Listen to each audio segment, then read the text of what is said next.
Riavana malala ho aminareo anie ny fahasoavana sy ny famindram-po ary ny fiadanana avy amin'Andriamanitra iray sy Jesosy Kristy zanakiny iray amin'ny fahamarinana sy ny fitiavana.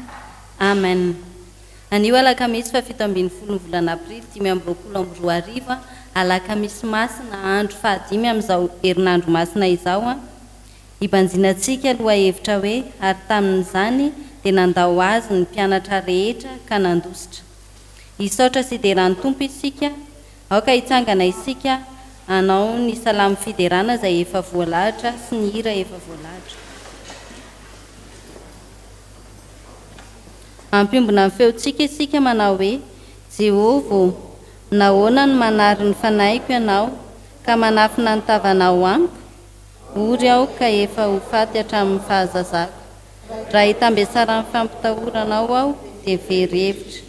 Manafitray ny fahatezeranao, maty ny fampitahoranao aho, mandivitray mandrakariva tahaka ny rano ireny, miara-manodidina ahy izy. Efa nampanalaverinao ahy ny sy ny sakaizako, ireo nahazatra dia fahamazinana. Amen. Amen.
Hivavaka isika.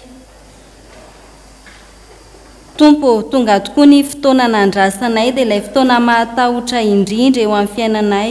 Novidinao io fotoana io izay fotoana ny fankatoavanao Andriamanitra, nanoloranao ny tenanao famonjenanay.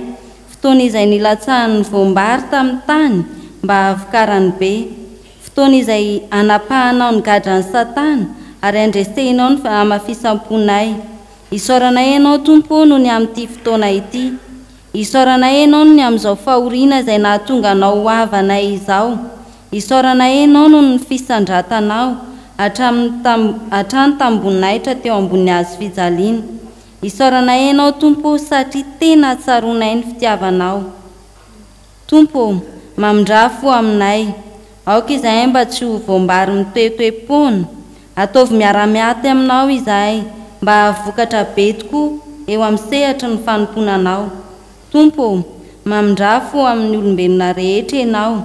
Tario eo aminao izy ireo. Omembonahitra mandraka izay any an-danitra sy ety an-tany eny ny anaranao amin'ny anaran'i Jesosy Kristy. Amen. Faly miarabany ankizy sy ny tanora rehetra amin'ny anaran'i Jesosy Kristy manona ny fiadanan'ny Tompo ho aminareo rehetra trano. Hitsangana ny ankizy sy ny tanora izao hanao ny hira fa 470 ny andinin'ny faefatra.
Hivavaka isika.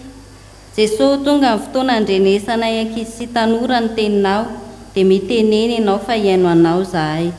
Amen.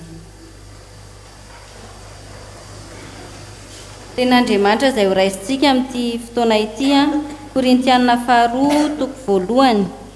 Korintianina faharoa toko voalohany any andinin'ny faefatra tapany voalohany ihany. Korintianina faharoa toko voalohany andinin'ny faefatra tapany voalohany ihany amin'ny anaran'i Jesosy izay mampionona anay amin'ny fahoriana rehetra mba hahaizanay mampionona izay rehetra mitondra fahoriana kosa. Amen. Rehefa jerena izao ten'Andriamanitra izao dia mampatsiaro atsika ny amin'ilay Andriamanitra tompon'ny fampiononana araka ny ambarany eo amin'ny andinin'ny fahatelo. Andriamanitra ny tompon'ny fampiononana izay fampiononana anehoan'Andriamanitra ny fitiavany ka manoloana ny alaherintsika rehetra dia Andriamanitra no afaka mampionona atsika sy mampahery atsika. Fa rehefa ampaherezin'Andriamanitra ihany koa isika dia tao amin'izao ten'Andriamanitra izao hoe mba azahoantsika mampahery sy mampionona izay rehetra mitondra fahoriana kosa. Tsy ho isika ankizy sy tanora kristianina mihitsy no rehefa tojo fahoriana na tojo alahelo ny namantsika dia ho isika indray no mpamendrofendro. Fa arak'izao ambaran'ny soratra masina izao dia mba ho isika tokoa no tena mpampahery ny namantsika amin'izay mety alahelony, amin'izay mety ho fahoriana. Fa tsy hananantsika irery anefa izany fampaherezana izany, tsy hananantsika irery anefa izany fampiononana izany, fa tsy maintsy ao amin'ny Jesosy ihany no ahaizantsika mampahery sy mampionona ny reny namantsika ireny. dia meteza andranto an'izany fampiononana sy fampaherezan'izany ao amin'i jesosy dia tsy aizany ahitantsika an'izany fa ao anatin'ny soratra masina ihany izay omeny ho antsika, azontsika vakiana hiainantsika mba azontsika mampahery ny hafa ihany koa. Dia ho isika ankizy tanora azoto mamaky ny soratra masina mba azontsika mandray izany fampiononana sy fampaherezan'izany, fa indrindra ihany koa azontsika mampahery ny namantsika. N'Andriamanitra irery ny voninahitra fa isika rehetra kosa tena iorina amin'ny tenin'Andriamanitra ho fampaherezana sy fampiononana antsika, mampaherezantsika ny namantsika ihany koa. Hivavaka isika. Jesosy misaotra ny amin'ny teninao omenao anay, tehirizo izany aty anatinay mba azonay mijoro tsara ho fampaherezana ny namanay. Misaotra Jesosy. Amen.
Tonga eo amin'ny fotoana hamakina ny soratra masina isika ankehitriny. Mialoha zany aoka hanao vavaka fagatahana ny fanazavana ny fanahy masina. Hivavaka isika ry avaka. Misaotanao zay Andriamanitra velona mandrakizay eo. Fa mbola miteny sy miresaka aminay ianao amin'ny alalan'ny soratra masina. Ho teny velona mitondra anay mitondra aina ho anay anieny teninao. Ho ny fanahinao any hanazava ny teninao hahatakaranay zay tianao hambara aminay amin'ny alala amin'ny mpanomponao. Ary hanazava koa ny saina sy ny fo hampampinahanay vahoakanao mihay ho tonga tany lonaka hitsomohan'ny teninao. Amin'ny anaranao Jesosy Kristy teny tokanofo no anaovanay izany vavaka izany. Amen. Iaraka maka ny soratra masina isika ao amin'ny fanekena taloha. Boky Fitomanina. Fitomanina toko 7, andininy 9 ka hatramin'ny 1. Rehefa hita dia ho vakiana amin'ny anarany toy. Ary nitorotoroiny tamin'ny silabato ny nifiko, sady natsikasikasyny tamin'ny lavelona. Ary nyroahinao tsy ahita fiadanana ny fanahy ka efa hadiniko ny tsara. Dia hoy izaho, levona ny faharetako sy ny fanantenako an'i Jehovah. Tsarovo ny fahoriko sy fanjetsaina dia ny zava-mahafaty sy ny rano mangidy. Tsaro ny fanahiko indrindra zany ka mitanondrika ato anatiko izy. Zany no eritreretika ato am-poko dia ny hanatena anao.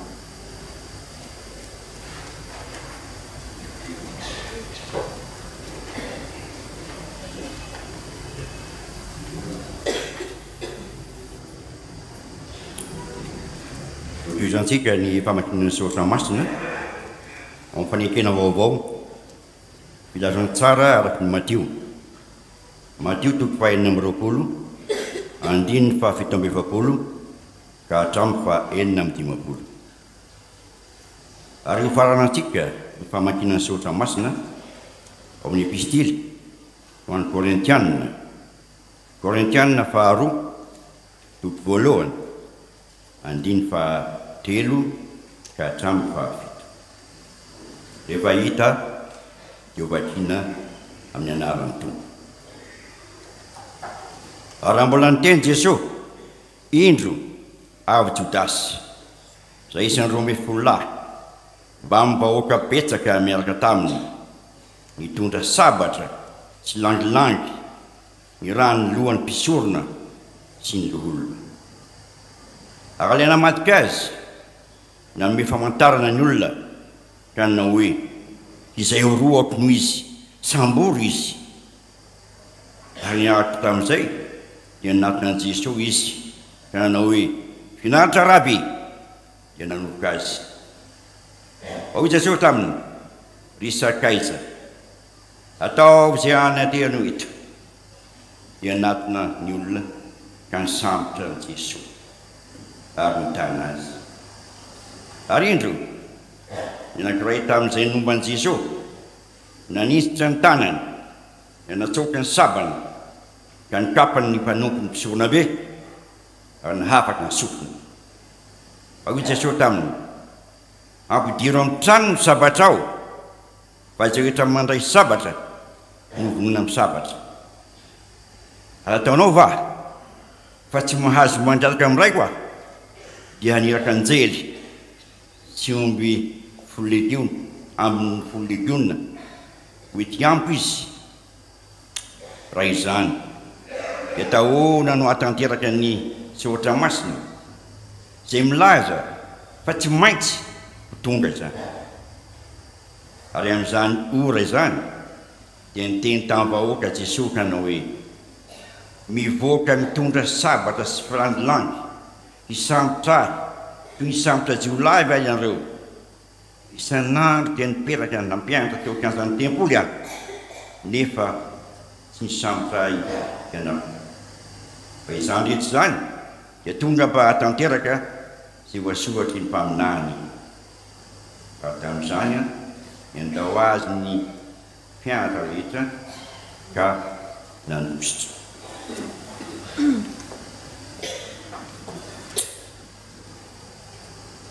Isao ananian'Andriamanitra rain'i Jesosy Kristy tompontsika, ray ny famindram-po sady Andriamanitra ny fampionona rehetra izay mampionona anay amin'ny fahoriana rehetra mba hahaizanay mampionona izay rehetra tondra fahoriana kosa amin'ny fampionona izay ampionon'Andriamanitra anay. Faraky ny habe ny fijalian'i Kristy miatra aminay no habe ny fampiononay kosa amin'ny alalan'i Kristy. Ary raha ampahoriana zahay dia ho fampionona sy famonjenareo izany. Ary raha ampionona zahay dia ho fampiononareo izany. Ka miasa amin'ny fiaretinareo fahoriana mitovy indrindra amin'izay entinay. Ary miorina tsara ny fanantenanay anareo satria fantatray fa tahaky ny iombonareo ny fahoriana no iombonareo ny fampionona koa. Amen. Ray masino manamasianay amin'ny fahamarihana itenao ny fahamarihana. Amen.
miara-misaotra an'Andriamanitra sika riavana tafombona amin'izao alakamisy masina atoandro izay atokany fiangonana kristiana manerana ny tany mba hahatsiarovana ny nanorenany Jesosy Kristy ny fanasan'ny tompo. Alakamisy masina fantatry ny kristiana ary Maria ny manokana amin'ny fahatsiarovana ny nanorenana ny fanasan'ny tompo. Miarabantsika fiangonana amin'ny anaran'i Jesosy ilay tompony fanasana, miarabantsika fiangonana na tratra izao alakamisy masina 5:20 izao manonona ny fiadanan'ny tompo amintsika tsirairay avy riavana. Miarabandrindra anareo mpianakamy finoana izay sendra mandalina ny safidy hivavaka eto amin'ity fitandremana ity no ny fandaharam-potoana manokana amin'izao atoandro izao ho aminareo aneny fiadanana. Araka ny voatolotra eny amin'ny fandaharana dia ny Matthieu 4:4-50 tapany faharoa no iarahantsika amin'izao alakamisy masina izao. Matthieu 4:4 mamarana ny filazantsara izay nivakiana tamintsika manao hoe amin'ny anaran'ny tompo ary tamin'izany dia nandao azy ny mpianatra rehetra ka nandositra. Raha mijery ny texte isika riavana dia hita fa navahan'ny mpanoratra izany tapakandininy izany te ilaza hoe dingana vaovao eo amin'ny lalan'ny azo fijaliana no manomboka eo amin'io fitantaran'io. Tamin'izany dia nandao azy ny mpianatra rehetra ka nandositra. Manomboka tokoa no fidirany Jesosy Kristy izy rery amin'ny lalan'ny azo fijaliana. Nandao azy ny mpianatra rehetra ka nandositra. Alakamisy masina fandaharam-potoana azo alazaina hoe navesatra indrindra ao anatin'ny herinandro masina ny alakamisy masina satria raha manaraka ny vakiteny isika dia misy trangan-javatra enina lehibe ao anatin'ny alakamisy masina. Efa anenarany maro amintsika teo amin'ny katekomenina zany saingy mety indrindra ny ampatsevina azy amin'izao alakamisy masina izao. Inona moa reo trangan-javatra enina izay niseho tao anatin'ny alakamisy masina? Araka ny fanisanora iarahantsika ankehitriny no ilazana azy dia izao zany. Ny alakamisy masina aloha dia arahantsika eo amin'ny filazantsara araka ny Matthieu manomboka ny 7:20 hatramin'izao 9:50 iarahantsika izao. Ireo no mandrakitra ny alakamisy masina ao amin'ny filazantsara araka ny Matthieu. Ao amin'ny filazantsara araka ny Marka dia ny 4:40 ka ny 2:20 hatramin'ny 2:50. Ao amin'ny filazantsara araka ny Luka dia ny 2:20 manomboka eo amin'ny 7 hatrany amin'ny 7:50. Ary ny filazantsara araka ny Jaona izay fitantarana somary hafa kokoa saingy mifanoha sy mifanampy amin'ny filazantsara sinoptika izay nolazaina teo. Ao amin'ny filazantsara araka ny Jaona ny alakamisy masina dia voarakitra ao amin'ny Jaona 7:20 hatrany amin'ny Jaona 7:20 andiny 2:20. Ireo no mirakitra ny tantara izay nitranga ny alakamisy masina. Manomboka zany ao amin'ny Matthieu 4:40 voalaza teo ny sakafo harivan'ny Pasika, ny fanomanana ny sakafo harivan'ny Pasika tokony ho amin'ny 9 ka hatramin'ny 12 atoandro, izany hoe ny fiketrehana ny ondry zanak'ondry tsy misy kilema, ny fanomanana ny anana mangidy, ny mofo tsy misy masirasira, izany no noman'ny mpianatra. Ary tena vonombonina mihitsy ny mpianatra nanontany an'i Jesosy manao hoe aiza mpampianatra, aiza ny tianao? anamboarana ny pasika. Ny zavatra faharozainy tranga dia ilay fiaraha misakafo. Sakafo farany niarahany Jesosy tamin'ny mpianatra tokotokony ho any amin'ny 5 ka hatramin'ny 9:00 izay mitoy io amin'ny fanorenana ny fanasan'ny tompo. Ny toko 9:20 manomboka eo amin'ny 9:20 hatrany amin'ny 9:20. Ny zavatra fahaefatra izay nitranga satria ny faharoa sy fahatelo ilay fanorenana fanasan'ny tompo sy ny fiaraha misakafo farany. Fahaefatra izay nitranga dia voatantara ao amin'ny Jaona toko 4:20 hatrany amin'ny 7:20. Ny fampianarana ny amin'ny fanomanana ny andianan'i Jesosy, ny anomezan'ny fanahy masina ary ilay vavaka farany nataony ao amin'ny Jaona toko 7:20. Zava-nitranga fahadimy dia ny zaridaina ny Getsemane izay fantatsika ny amin'ny vavaka nataon'i Jesosy tao anatin'ny orooro, vavaka maneho fahavononana fankatoavana an'Andriamanitra iray. Ary ny farany malonatsika eto dia ny fandrahonana sy ny fisamborana an'i Jesosy araka ny Matteo toko 4:17 hatramin'ny 4:50. Voalaza manerana ny famaranana ny filazana ny alakamisy masina na ao amin'ny Marka na ao amin'ny Luka na ao amin'ny filazantsara araka ny Jaona. Fa andeha ho jerentsika riavana, inona moa ny hevitry ny andalan-teny manao hoe ary tamin'izany dia nandao azy ny mpianatra rehetra ka nandositra. Riavana malala ao amin'ny tompo andro manokana ny alakamisy masina. Ary ity andalan-teny ity dia mamarana indrindra ny zava-nitranga alakamisy masina.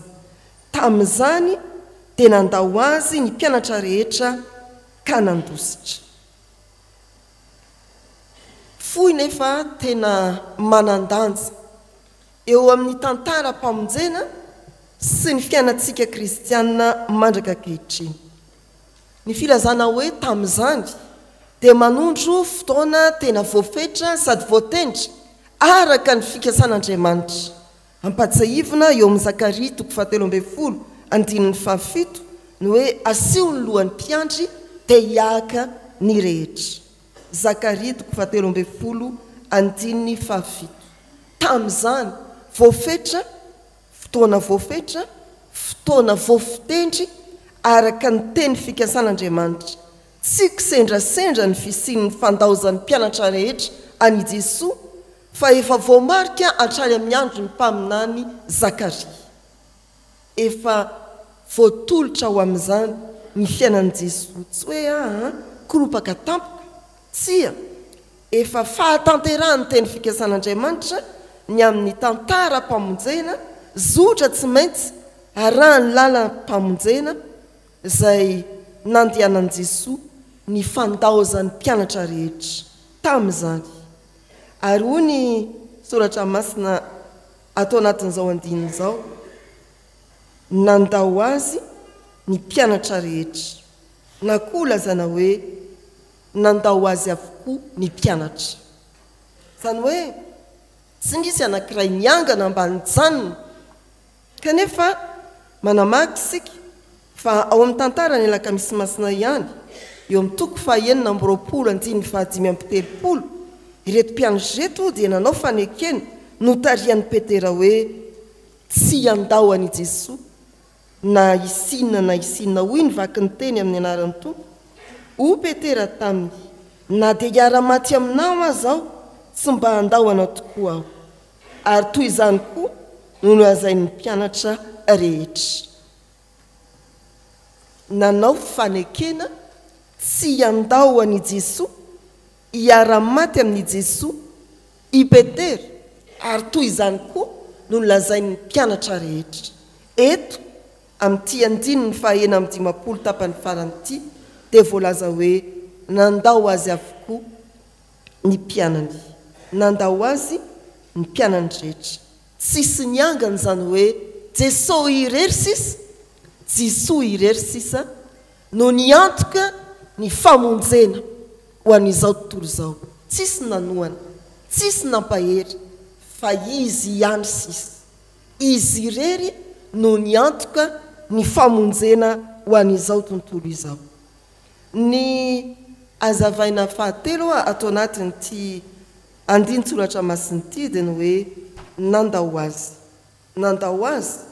izay voambolana izay milahatra amin'ny filazana hoe famelan-keloka, mamela heloka, zany hoe tena navotsitra, tena adino no fafana teo amin'ny fiainan'ny mpianatra mihitsy ilay Jesoa.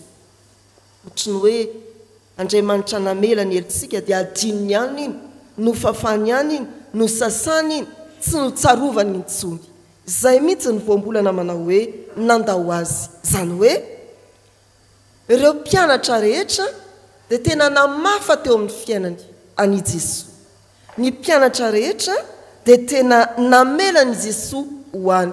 Atsiarovana ny iran'ny mpanakanto manao hoe andeha ary zareo fa io avelako. Navela ny mpianatra irery teo i Jesoa. Raha ny sambotra azy Jodasy sy ny londohan'ny mpisorony ary ny mpiara-dalana tamin'izy ireo. Ho an'izao moa dia hoe andihana miaramila no tonga miaraka tamin'ny Jodasy mba hisambotra ny Jesoa. Navela ny rery teo no fafany tamin'ny fiainany ilay Jesoa nekeny ao amin'ny 19:5. Tany tsara zany fihetsiky ny mpianatra zany, fa hisy hevitra manandanja manoloana ny firosontsika amin'ny latabatra masina n'ity alakamisy masina ity. Ho koa ny voambolana anankiray atao anatin'izao tsoratra masina izao manao hoe nandositra, nandao azy ny mpianana rehetra ka nandositra. Nandositra zany hoe nandeha tsy ampilaminana fa nikoropaka tao anatin'ny tebiteby sy ny tahotra lalina. Zay voambolana hoe nandositra io. Nandeha tsy ampilaminana fa nikoropaka tao anatin'ny tahotra lalina. Tena fahalemena ara-panahy ny mpianatra zany ndriavana. Tsy naneho fahavononana hiara-dia amin'ny Jesosy Kristy amin'ny hazo-pijaliana, fa nandositra, nandeha sady natahotra. Riavana malala rehetra amin'ny tompo, raha fehezana dia hoe navela ny mpianatra ho irery tamin'ny asa-pamonjena i Jesoa, ary tsy hoe kisendrasendra zany, fa tena efa voalahatra ka ny faminaniana asy ny lohan'ny mpiandry dia andositra izy rehetra, andositra ny ondra. Anjaran'ny Kristy irery tsy mila fanampiana avy amin'iza na avy amin'iza ny famonjenantsika, ary tena nozakainy rery zany. Nanomboka teo amin'ny farany alakamisy masina, nisambonana azy tao Getsemane. Eo no manomboka mandeha irery mamakivaky ny lalany hazo fijaliana i Jesoa. Riavana malala, zay ampahirezana antsika dia ny hoe aza misaraka amin'ny Jesoa na manahoana manahoana hamafy ny fijoroana ho kristianina amin'izao vanim-potoana iainantsika izao. Aza misaraka amin'ny Jesoa na manahoana manahoana hamafy ny fijoroana ho kristianina amin'izao vanim-potoana iainantsika izao. Ny fampahirezana faharoa dia ny hoe miomana raha ho avy ny fanenjehana dia mbola hijoro ho kristianina ianao. Miomana fa raha ho avy ny fanenjehana dia mbola hijoro ho kristianina ianao. Ny fanamby izay tsy maintsy apetratsika kristianina kosa dia ireto. Misy fanamby anankitelo reto riavana. Avy amin'ny tapaka andininy io, aoka ny alakamisy masina anetana antsika tena hiverina amin'ny tompo. Aoka ny alakamisy masina anetana antsika tena hiverina amin'ny tompo, mibebata amin'izay nanaovanao kitotoa ny fiomanana amin'ny fanasana masina. Ahoana moa izany? Misy tsy miraharahany fiomanana, tahaka ny mpianatra tena nataonao zava-dehibe mihitsy hoe mpampianatra, aiza no tianao anamboarana ny Pasika. Misy tsy miraharahany fiomanana, zay akatokany avela ho any, zay fanomanana tabatra masina anjara fanompon'ny dekona tsy anao ao ve ranony? Tsia, ataovy zava-dehibe aminao mihitsy ny fiomanana hiatrika ny fanasan'ny tompo tonga ho azy eto ve ianao mba ilaozy re zany fomba zany tsy natrika katoka ianao nefa hiatrika latabatra masina nde mba ilaozany zany fanampy lehibe zany mba ho tahaka ny mpianatra isika ka oliana mihitsy hoe omanina mandritra ny adiny telo tsy miato ny fanasana masina tsy tonga dia mijoroka tahaka ny fiangonany sotra fa omanina tsy tonga io dia hoanina fa omanina ny fosiny fanahy mba adio hiatrika ny latabatra masina mba hilamina tsara ho antsika dia konina mananjara fanompoana manomana izany latabatra masina izany raha nanaoko totoa ny fiomanana amin'ny fanasan'ny tompo isika tena niomana ny mpianatra manomboka izao ndeha hanao fanampy omanitsika tsara ny fiatriana ny fanasan'ny tompo tsy ho banga eo ny fanomanam-panahy ankatoka sy ny dinitra raha isika ary ho vonona mandrakariva ao anatin'ny filaminana ny fanasana masina ao anatin'ny fahadiovam-po fiatriana ny fanasana masina ny fanampy faharoa dia ny hoe mibeba amin'izay mety nanadononao ny fanekena ka tsy ny ainanao ny fanekeny ny mpandray ao amin'ny Matthieu 20 izay voalaza teo dia ny voadoady sy nanao fanekena i Petera sy ny mpianatra rehetra tsy andao anao na dia hiara-maty aminao azy papetsaka ny mpandray fanasan'ny tompo izay nanao fanekena teo amin'ny nandraisana azy ho mpandray fanasan'ny tompo manaiky marina sy mihino fa Jesosy ny tompo sy mpamonjy ahy nefa rehefa avy eo izy mbanana tompo hafa patron hafa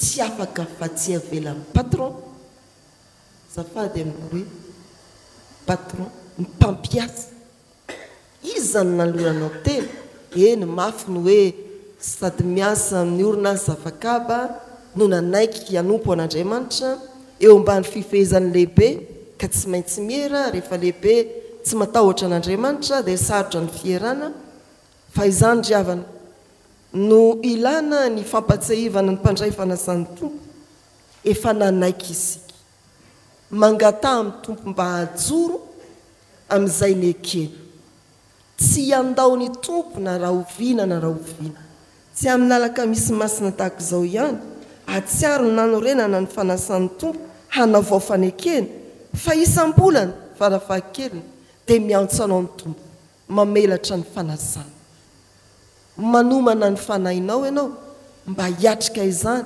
ary hanavao hatrany ny fanekena mahampandray manaiky marina sy mihino aho fa Jesosy ny tompo sy mpamonjy ahy voavelany eloko azoko ny famonjena ekeko ny tisy hanompo azy amin'ny foko rehetra eo ambany fitarian'ny fanahy masina azoto hivavaka hamaky ny baiboly isan'andro araka izay azoko atao anoho ny fitondrana amin'ny fiangonan'i Jesosy Kristy eto Madagasikara anaja ny hevitra tapaky ny fivorian'ny mpandray tsy nanatrika katoka azy ny herin'Andriamanitra no ekinako ahatanterahako zany izany ilay fanekena tsahivina atsika ampatsahivina atsika isaky ny mandray fanasan'ny tompo nanao zany fanekena zany izasy anao mpandray fanasan'ny tompo azavahana aza hialana ny fanekena mahampandray avao zy isan'andro zany mba tsy ahatonga anao andao ny tompo amin'ny fotoana sarotra raha mandalo Getsemane ny fiainanao tratra ny fahaporetany ianao eo amin'ny fiainana ny fahaterena eo amin'ny fiainana zay le Getsemane tratra ny fahaporetana tena ao Jesosy aho mitolona lasa raha ny atsemboana tratra ny tsindrin'Andriamanitra rehefa tratra n'izay ianao aza miala amin'ny fanekena mivonona amin'ny fankatoavana tahaka an'i Jesosy Kristy ny fanampy fahatelo dia ny hoe manomboka ho izao mifoaza amin'ny toromasom-panahy raha mpianatra atao Getsemane dia notsidian'ny tompo intelo atory za mivavaka mba mivavary tsy hidiranareo mifankam-panahy mbola miesina ihany efa tonga ane le sambotra zay vao hoe amoaka sabatra taitry ny olona tsy taitrako taitry rery vao mankitakotra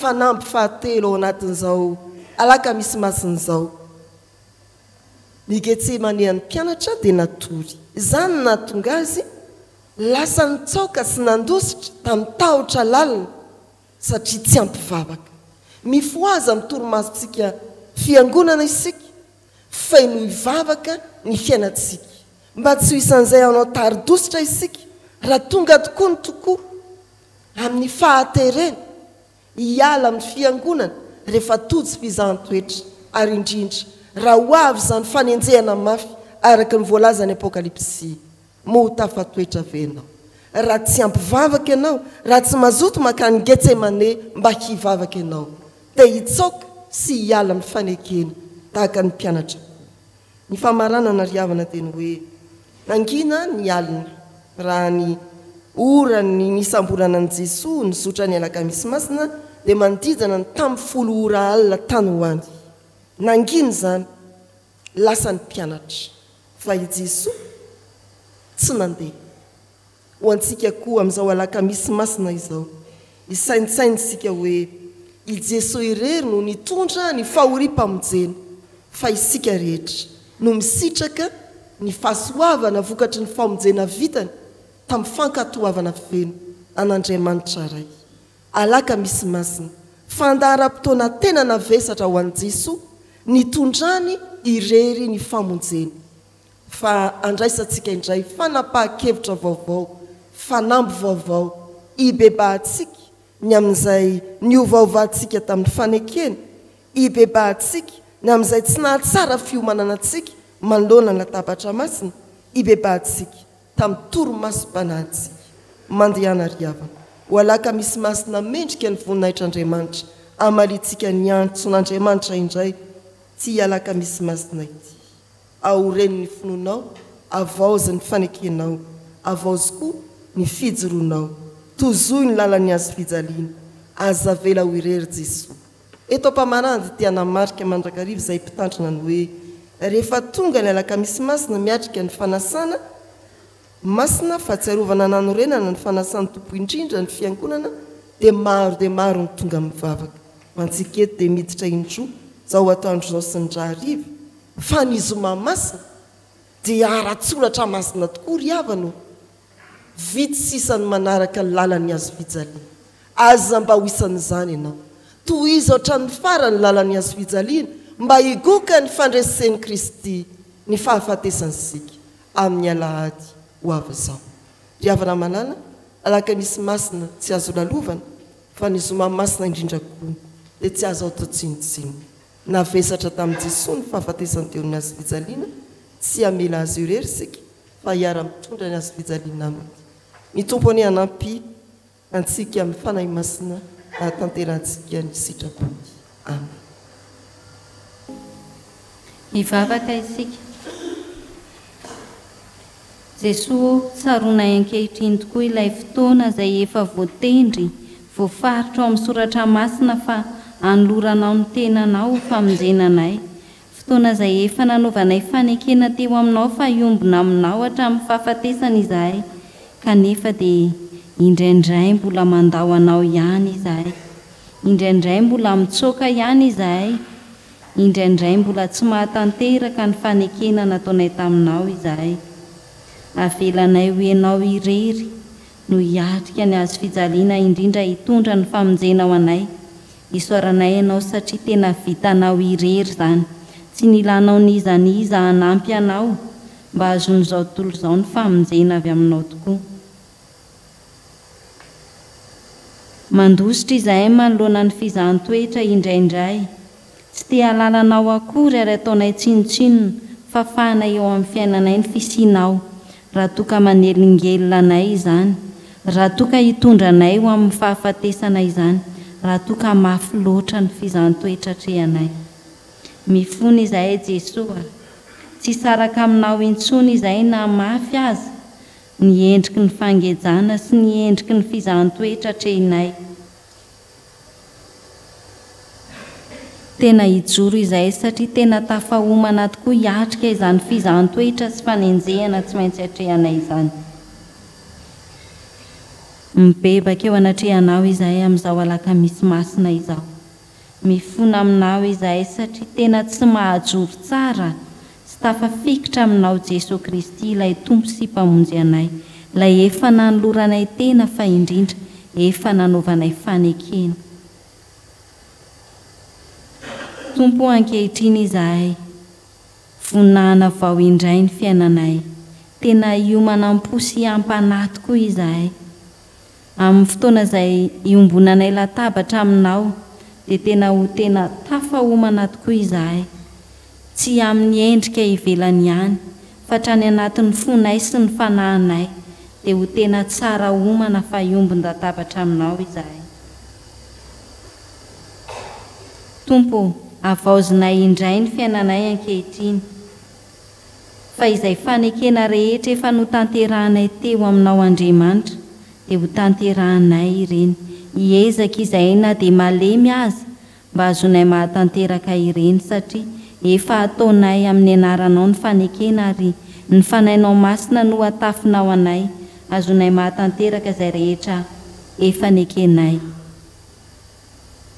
Ifo amin'ny toromasom-panahy izahay ka tena hanana fiainam-bavaka tokoa, azonay ho tena tafajoro tsara, tsy hitsokan-daharana eo amin'ny fanomponanao Andriamanitra.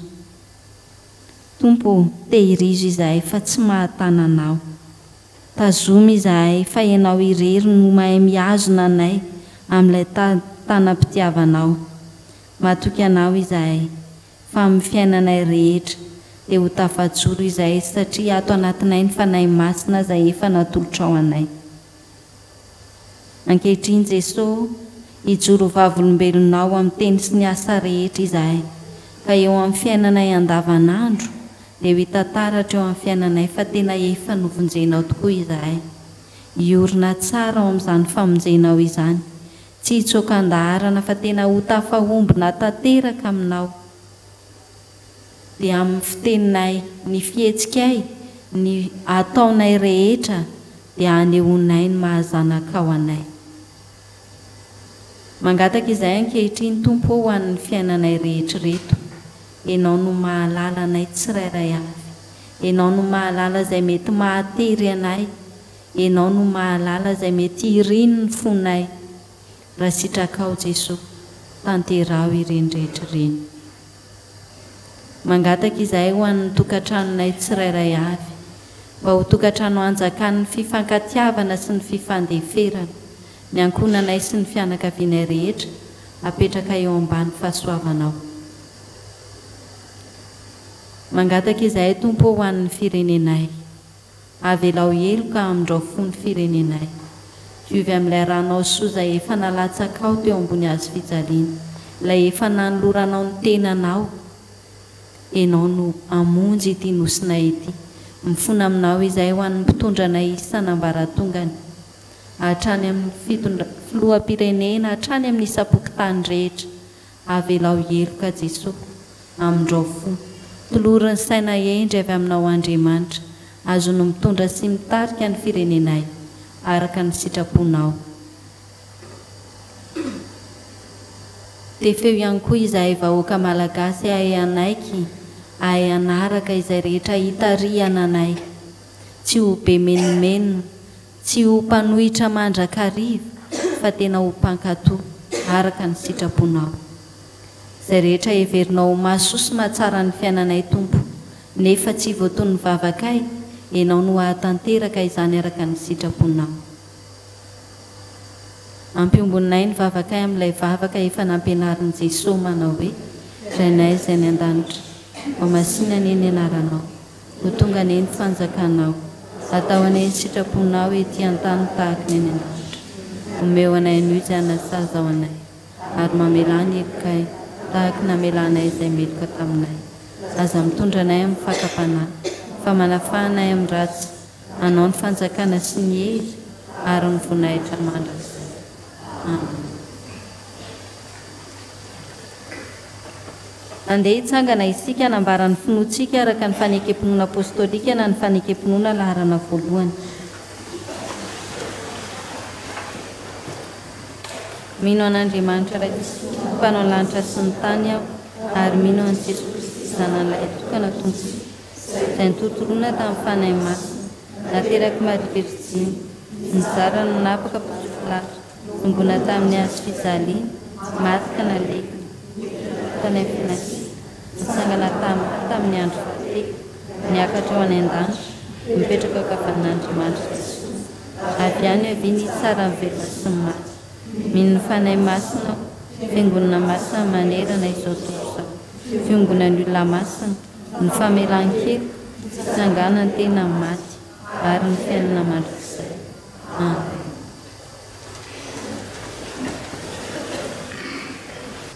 dia manatitra ny fiarabanantsika amin'ny anaran'ny tompo ry havana miditra amin'izao andro fahadimy amin'ny herinandro masina izao ny alakamisy masina ny tompo ane eo amintsika ary hitahirentsika araka ny fanekena efa nataony tamintsika efa matotra amin'ny tompo isika araka ny fanekena izay efa nataontsika teo anatreny sy ny vavolombelona maro miarahaba manokana ny ray aman-dreny izay tazana tonga eto dia ny mpanompon'Andriamanitra Rakoto Mandimby Benjamin Alexis izay mpiandraikitra foibe FJKM ary efa niandraikitra ny efa mpikambana atao anatin'ny birao mpiandraikitra foibe akoatran'izany moa dia fantatsika ny mahatompona andraikitra voalohany azy eo anivon'ny ministeran'ny fitsarana na dia tsy tiany holazaina akory azy izany fa dia hoy izy hoe aoka izay mahampanimpon'Andriamanitra no holazainao pastera raha tazanao eo fa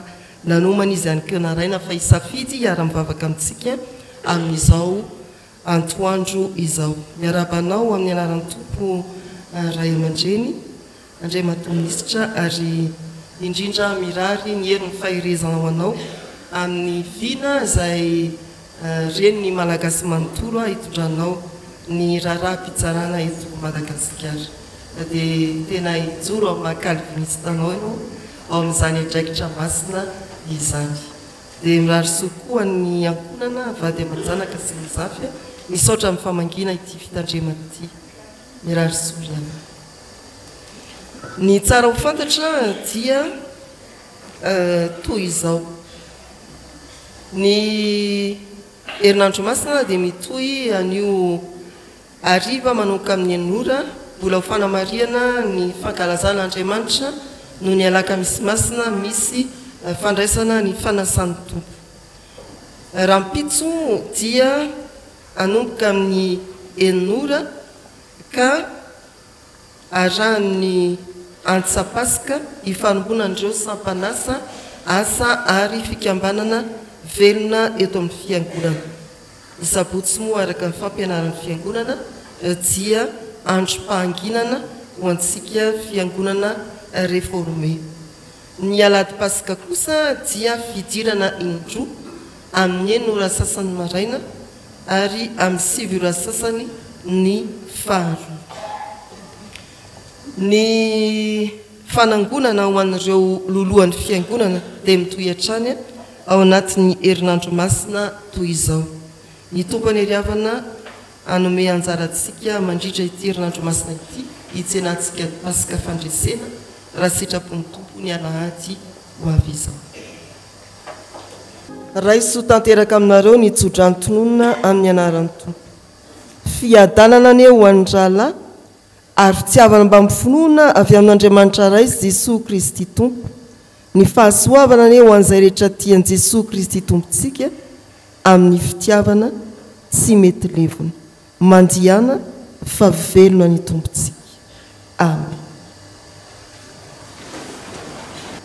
ho an'Andriamanitra irery ihany ny voninahitra amin'ny anaran'ny Ray sy ny Zanaka ary ny fanahy masina